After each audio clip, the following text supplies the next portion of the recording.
Hi guys, welcome back to Girl Therapy. I'm your host Nicole. Thank you so much for joining me another week. And I'm so sorry to talk to you guys last weekend. I had such a busy weekend. I forget wine and food. And I was just enjoying the weekend, and by the time Sunday came, like I was out till 10 p.m. on Sunday. And then I was like, I need to get my life together on Monday, and I don't even know what I want to talk about. And I just want to like throw out a random episode or rush an episode and then like do all the editing and be unhappy with it and then be like, that wasn't even a good episode. So I just prioritized. I chose to prioritize because I got behind on so many other things. And that's just what you have to do sometimes when you're overwhelmed and you're stressed. You just have to, prioritize what's the most important. And it was editing certain content. It was editing content that I needed to post for brands and, whatever. I forget what I even had to do last weekend. Last weekend was like a crazy mess of things. I just had the busiest week, but we're here now. I just had the best staycation weekend. I was actually working with Citizen M Hotel on South Beach, and it was so much fun because I never really go to South Beach that much, and now I'm like re-inspired to. I've been like re-inspired to travel and like to try new things in my own city and like be a tourist in my own city. And I've been making more of an effort to do so, to just like go out more and like meet more people and just put myself out there more and try new things because I don't want to get fatigued and like bored. And I find myself sometimes going to the same places or just like being around the same people. And there's so many people out there to meet. And I don't know, it's, I guess, just it being my last month of being 29, like in my 20s, where I'm like, Nicole, like, you're only going to be 20 once, like do the things that align with you, meet the people. Like there's so many great things out there, and I live in like the best city in the world. It's like even as little as me going like every Friday, like trying a new coffee shop. That's something that's been so fun because it's putting me in new space around new people. And even if I don't talk to anybody there, at least I'm in a different environment, and it's just nice to try different things. And then, yeah, so like my staycation this weekend, I was in South Beach, and it was so convenient because so many plans happened to like be on Miami Beach and South Beach for me this weekend, and to not have to go back and forth was just so nice. So we did like a beach day, and then I had to like kind of a yes day. So I was just saying yes to anything that came my way if it felt right. And I like went to a Pilates class in the morning, ran into people who I haven't seen in so long. Like I ran into like 5 people that morning in South Beach. I was like, oh my God, like people from my past I've been running into. It's very interesting. I don't know if everything's just like coming full circle now for me. But like I ran into a guy who like I hooked up with years ago, and he's like married now and has a kid, and he was like, walk with me, and me and him went on a walk and just caught up. And it's just like so crazy to think like, not like that could have been my life, but at the same time, like that could have been my life. Do you know what I mean? Like there's a reason why things don't work out with certain people or why you're not drawn towards certain people. And not to say like, oh, there's anything bad or wrong with his life. It was just like, that's just not what was meant for me, And it's very comforting sometimes to run into that, or to have conversations with those people, or like see what it could have been and be like, wait, like that wasn't meant for me. And it's so obvious now. And it's just so interesting when people from your past come up and you guys meet and you're at 2 different places. Like I ran into this guy in my Pilates class who used to be my manager at Catch in New York.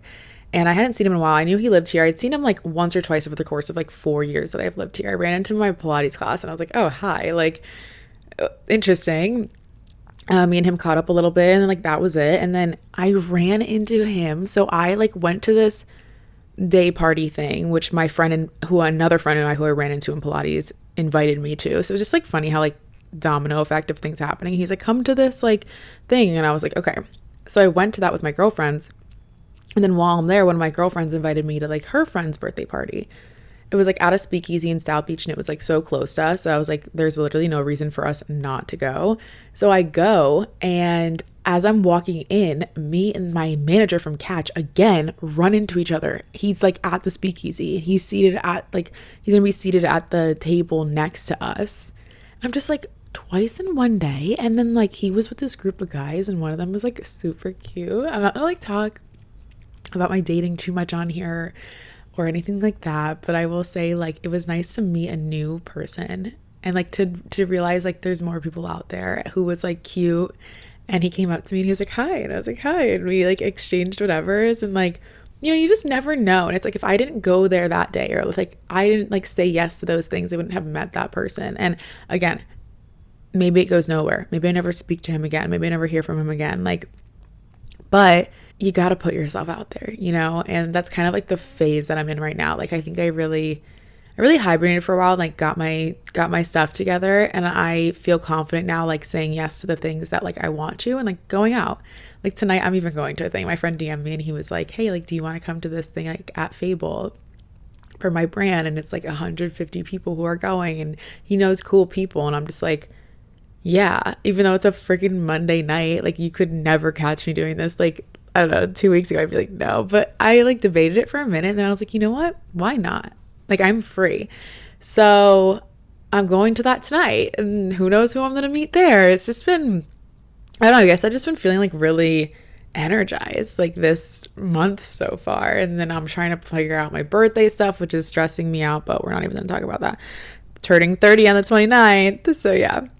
Anyways, those are pretty much all my updates. You just got like 7 minutes of updates. We're going to talk about today, actually, red flags and green flags. Literally has nothing to do. Well, I guess it does, because like now I guess I am starting to put myself out there more in dating. And it's really important that like we learn from our mistakes and that we don't ignore the red flags, because the red flags are warning signs. And ignoring a red flag could be your downfall. The difference between not ignoring and ignoring a red flag could be years, could be like so much emotional distress, like had a lot of us, me specifically too, and I'm sure you feel the same, like didn't ignore the red flags that you saw early on. You could have spared yourself a lot of heartbreak, a lot of pain, a lot of wasted time.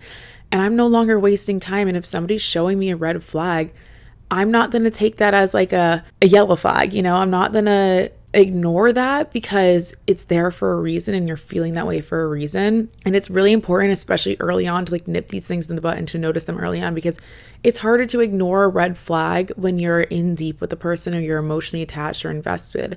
And maybe it seemed like a yellow flag and then it became really red, but then now it's like you're a couple months in or 6 months in or a year in with this person, and it's like, well, I'm not going to throw it all away for, that. And things that are big we start to gaslight ourselves into thinking that they're smaller, or we become desensitized, or it becomes normalized because we've been with that person or experiencing that so long, or we had experienced it previously. So it's nothing different. Like we become familiar with it. And it's important to break those cycles and to not repeat the same mistakes. Because if you keep doing that, you're going to end up with the wrong person, or in a relationship that you feel like you're settling in or you're unhappy in. And we all deserve happiness and like pure love, and it is out there. You just have to work a little bit harder for it and wait for it and be patient, because I'd rather be patient and wait and like cut off the people who are showing me red flags than settle for somebody who's gonna love me wrong and then like break my heart. And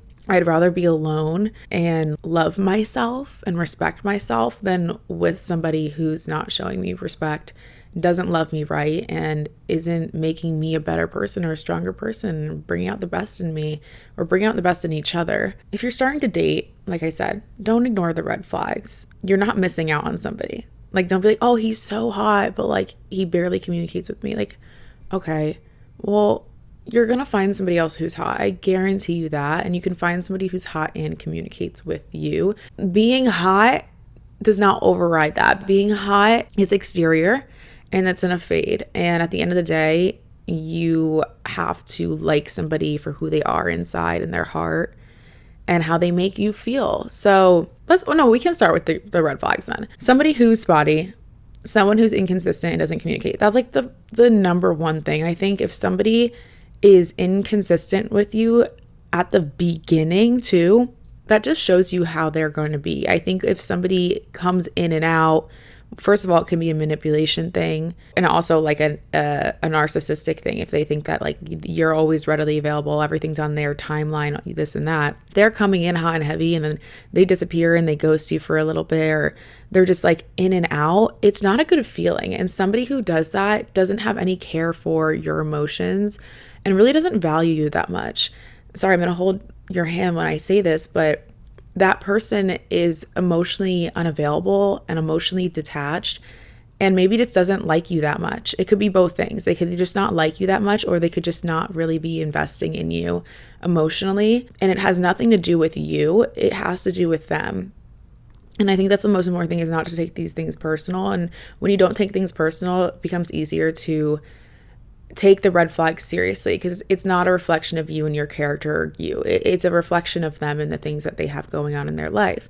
Inconsistent communication is completely unacceptable, because communication is the base of a strong relationship. If you guys can't communicate, if you can't talk, if you can't rely on this person, how do you expect to build a relationship with them? When times get tough, you have to know that they're going to be there. When you need to talk things through, you're experiencing challenges and ups and downs, like, you need to make sure that you can communicate with that person. And you're not going to be wondering where they're at or how they're feeling, or literally like where they're at, like, a red flag is spotty communication. Someone who is not consistently showing up for you every day and consistently showing that they are choosing you every day and care about you and or value you. Somebody who's afraid to lose you is like a good thing, in a way. Like, they shouldn't think that you are always going to be there. And if you're, especially if you're not, they're not giving the same respect in return. It needs to be two-sided, and it needs to be consistent.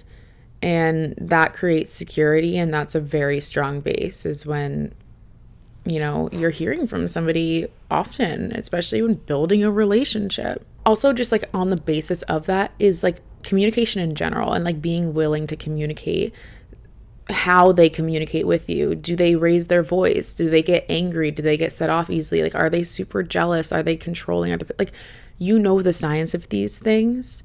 Don't ignore those. And somebody who wants to talk things through with you or like hash out misunderstandings is a green flag. And then somebody who doesn't, red flag. So if they're easily angered, if they easily maybe don't communicate with you when they get angry with you or when something happens. First of all, I don't even think there should ever be really any fighting. I think disagreements are normal, but fighting, I don't think is really necessary. Like, raising your voice, not necessary. We can talk and communicate as adults and talk things through. And if you can't do that, then we are screwed. If they don't respect your boundaries and they don't respect you, if you set clear boundaries with this person, hey, I don't like when you like girls' Instagram pictures or whatever it is, and this person completely disregards it and continues to do it, it's a red flag. They don't care about your opinion of them. They don't care about how that makes you feel. They're not respecting you and your boundaries. And if somebody is able to cross one boundary, they'll cross another. They'll do as much as they can get away with. If you show them that you'll stick around for those little things, they'll put you through everything. And that's just the honest truth. So if not respecting your boundaries, major. And I think like another red flag, and just, this is so important, and we know the red flags, right? We just choose to ignore them. And I think that's a huge thing. I think if you are dating somebody, you're talking to somebody, or in a relationship with somebody, it doesn't matter when you're noticing this red flag, like we're at where we're at now, right? And you're lying to people about who they are, how they communicate, how they treat you. Maybe you're just withholding information from people. That's a big red flag, because if you feel like you have to hide who this person truly is, or almost like you're embarrassed by their behavior, you don't want your friends to know or your family to know because they know they'll disapprove, and you don't want to maybe taint this person's image in another person's eyes, that's a major red flag. You should be proud of the person that you're with and be able to be open and honest about how this person is and treats you with your friends and family. I remember when I was dating this guy, you guys know the story, but like that catfish guy for the longest time, that was like really one of my only super toxic relationships. Complete narcissist, obviously a complete liar, and just an insane person. But like, there's still things that I learned from that relationship, and that it was still so toxic and manipulative. Like, yeah, like he may not have been real, but that's like probably the biggest disrespect, manipulation in the books, is this person completely lying about their identity to me. But I couldn't tell my friends and family things about him. Like at the beginning, when I was super excited about him and really liked him, I'd tell them things. And then as I started to get deeper into the relationship and noticing all these bad qualities and like how angry they would get and manipulative and yelling at me and isolating me and just treating me poorly, making promises they couldn't commit to. Like, I remember, like, I used to tell my family at the beginning when things were early on with him, I'd be like, oh yeah, like he's going to come visit, or I'm going to go see him and blah, blah, blah. And then as he started to show that he's like not going to show up, as he's going to cancel, he's not going to treat me right, all these things, he's going to leave me in the dark. I started to not even tell my family like anything that was going on. If I was going to see him, if I was going to visit him, like, so they were all kind of like, what's going on? Like, first, one minute you're going to meet this guy, the next we don't hear from him about him anymore. And it's because I didn't want to tell them anything because I couldn't explain his behavior to them.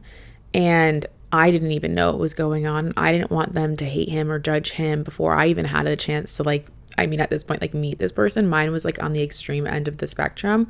But I stopped telling my friends and family about this person at all, point blank, period, because I couldn't handle the truth, and I wanted to maintain the reality that I kept in my head, like the fantasy of it that working out and who this person was. Like, I constructed a whole different person in my head, and I wanted to preserve who they were to me. And I knew by telling friends and family, it would immediately burst that bubble.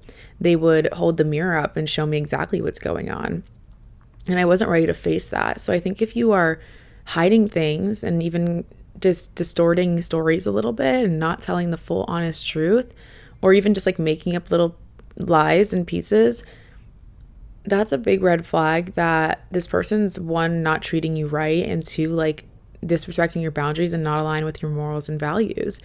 And if you are already able to be like, yeah, my friends won't approve of this, or like my whatever, you are obviously settling in some way, and you're allowing behavior that you wouldn't allow like your friends to put up with. Take yourself out of your own shoes, and let's say you are your friend and this guy was treating your friend like this. What would you tell them? Maybe to leave? Like, you would tell them that's unacceptable. That's not okay. Like, I hear my friends talk about things sometimes, and I have to just say to them like, hey, I just want you to know that like that's not normal, and you're valid to feel that way. Because me, an outsider who hasn't experienced this, hearing this with fresh ears, him speaking to you like that is not okay. Him saying that is not okay. Raising his voice, not okay. Like, they're telling me like the beginning of a story. Like, what did my friend say? My friend was telling me something recently. I don't want to like spill her own tea. She was like, oh yeah, like he did this and then like whatever. And then it was like that. And I was like, wait, the story got worse. But I was like, that first little bit that you just said, like that first little thing is where like the breakup should have happened. You know what I mean? Like, that's unacceptable. Like, disregard all the other terrible crap that came after that. That first little piece is means for a breakup, but it's happened to her so many times that like it's become her normal. We put up with things because we get used to them and because we've ignored the red flag. So, you know, we just continue ignoring it. It's not like you ignore the red flag at the beginning, then all of a sudden at the end, you're like, well, that's a red flag. Like, no, you already put up with it at the beginning. So to go back on it and be like, well, you showed me who you were at the beginning. I chose not to believe you. Now this is a problem in the relationship. Like, babe, that's kind of on you. You know, like, I'm not saying it's your fault, but if we're ignoring red flags, we're getting ourselves in these situations, it's our fault. That person's not going to change. Like, we have to accept this person for who they are and who they're showing up as. That's who they truly are, especially at the beginning of a relationship. If 3 months in, like, they're already screwing up and all this stuff, like, that's the best you're going to get. Like, that person's not really going to change who they are at their core. Yes, we can grow together. We learn together, especially if you're in a younger relationship, you're still learning things. But like, at the core, that's who that person is. Like, if you're not fine with starting off at that baseline, then we're not good. And we're not good. Let's get into green flags. Kind of just like going based off that. They accept who you are and you accept them as who they are. If you are okay with who that person is and you're satisfied and you're happy and you're like, this is a good person and they accept me for who I am, I accept them for who they are and all their qualities and their little quirks. And I'm not saying like, oh, this person's an angry person, I accept that. No, it's like we all have our quirks. We all have our things. And if you accept that about that person and you can feel like yourself around that person, you feel good, and they feel like they can be themselves, that's good. Two people showing up as their authentic selves is good. The problem lies when people don't show up as their authentic selves, or you don't feel like you can be your authentic self in front of somebody else, because then in some way, shape, or form, you are like kind of watering yourself down to mold into what somebody else might want, or what you think they want, or who you should be for that person, or how you should show up for that person. And that's never a good thing. So being like, I accept this person for who they are, they accept me for who I am, that's good. That's a good start. I think when somebody accepts you, it shows they also value you. Like, they value your good qualities. They value all your qualities. Like, sometimes somebody's like quirk could be something that you actually find really endearing or attractive about them, makes them different, or, isn't such a deal breaker. So if somebody accepts you, I think they value you and what you have to offer. And a lot of the times, like, if somebody, lacks in some small way, you're able to maybe help them with that, like pick up that slack. I think a major green flag is just so obvious, is like how you feel around this person. How is your nervous system when you're with this person, when you're not with this person? Is the attachment good? Is the attachment that you have like a positive one, and not you're overly reliant, anxiously attached? Like, it shouldn't just be about like how you feel when you're with this person. Yes, that's important. Like, do they make you feel calm, secure, happy? Like, you're in a good mood? Like, you're not walking on eggshells with this person. You know who they're gonna show up as. There's nothing worse than being like, I don't know what version of this person I'm gonna get, like, they're consistent in who they are, but like how you feel around this person. But also, like, when you're not with them and not in a communication, do you still feel secure? Are you like wondering, oh my God, who are they with? Where are they at? Like, I don't know, like, that's an anxious attachment. So it's important just as much as it's like, how do I feel when I'm with this person? But also, like, how do I feel when I'm not with this person? Do I feel like I am wondering, constantly thinking about them? What are they doing? Anxious.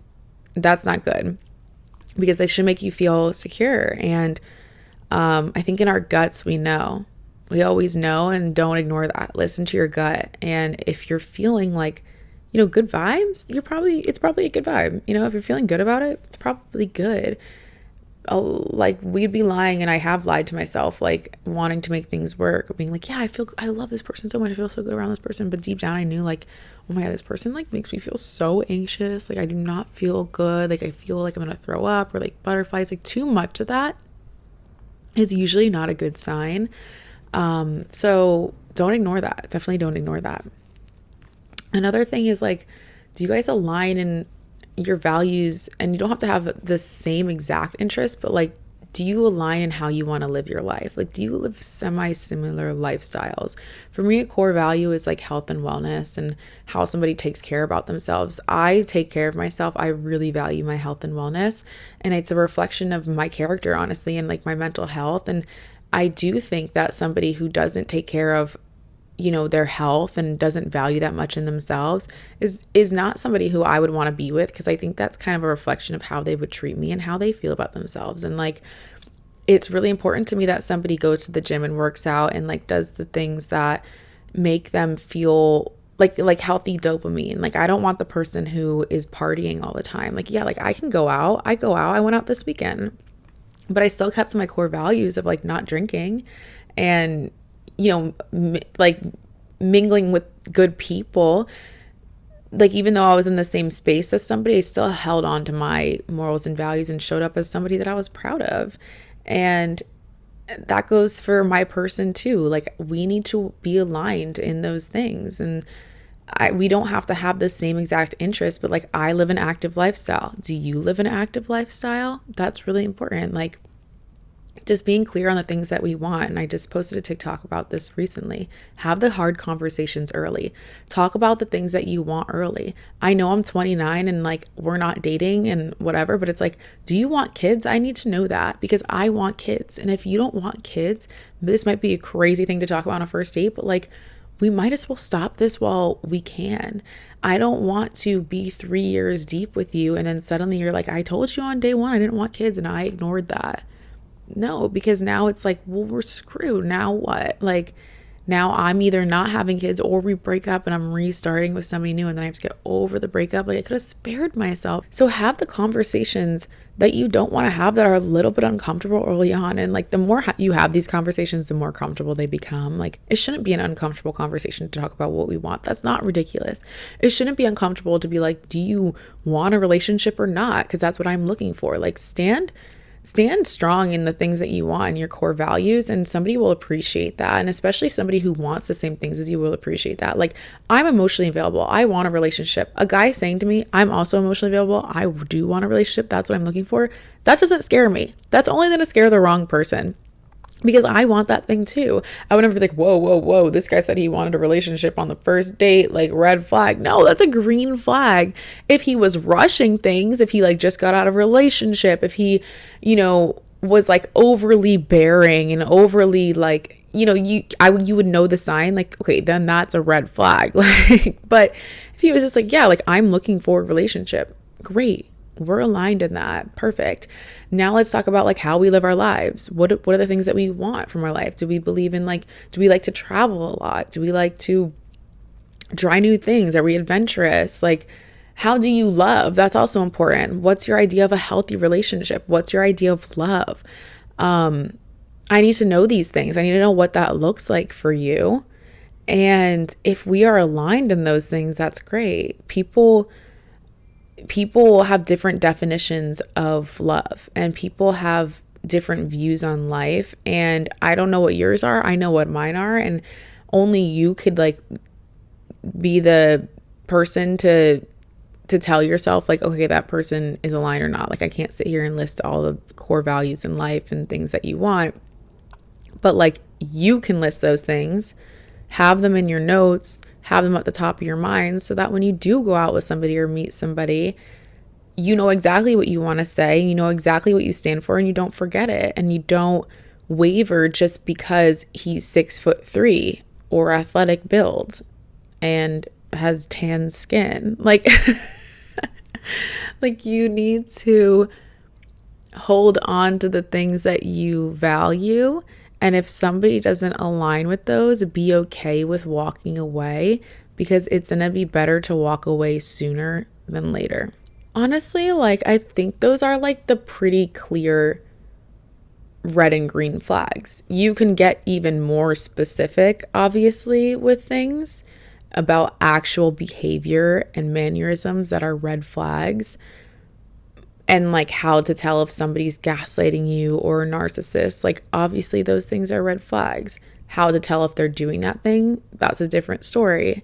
Pretty sure I have a episode on love bombing and gaslighting.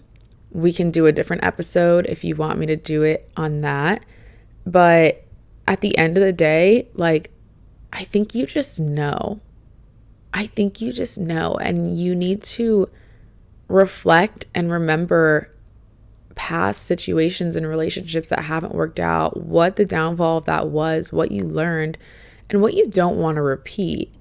And it's really up to you to break that cycle and to trust that there is somebody out there who will align with those things, and you don't have to settle, and you don't have to cling on to the first thing or the first guy who maybe physically appears as your type and then internally doesn't align. Maybe the person who's right for you doesn't look exactly like you thought they did, and that's okay. But yeah, I think like that's pretty much all I have for you guys today. I love you guys so much. I'm continuing to just like yes weekend thing. I'll keep you guys updated. I feel like this is gonna be my month. Life is so beautiful. We only have a short amount of time. There are so many people out there to meet. Just go have fun. Stay strong in your values. Make sure they respect you. Make sure they want to communicate at the base of everything. Okay, guys, I love you. Follow me on Instagram, Nicole Doyan, Snapchat, Nicole Doyan, TikTok, Nicole_Doyan, YouTube, Nicole Doyan. And I will see you guys next week. Love you. Bye.